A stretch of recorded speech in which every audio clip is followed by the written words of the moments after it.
Uy, swerte ha. Mano dito ha. Maluwag dito sa bungad ha. Ngayong Lunes ha. Uy, uy maluwag. Yo, samantalahin natin. Flex natin ulit ngayong Monday 8 o'clock ng umaga.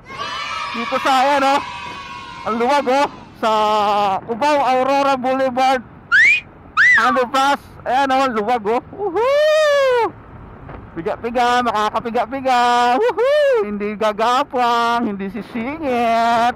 Hay! Flex natin yan, flex natin yan. Very rare na mangyari yung ganito dito, lalo na Lunes, tapos medyo rush hour. Enjoyin natin to kasi mga few ano pa, mga ilang taon pa. Mga ilang taon na lang, punong-puno na tong EDSA.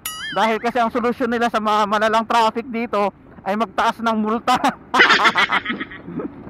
Magdagdag ng multa, maglagay ng congestion fee. Yun ang solusyon nila dito. Flex natin yan. Hanggang dito tayo sa Main Avenue. Siyempre mapagpapunta ng Embudo, EDSA Embudo, wala na yan. Ayan, so basic, normal biyahe natin kahit paano sa saglit at kakarampot na oras na kaluwagan kahit paano nakatikim tayo.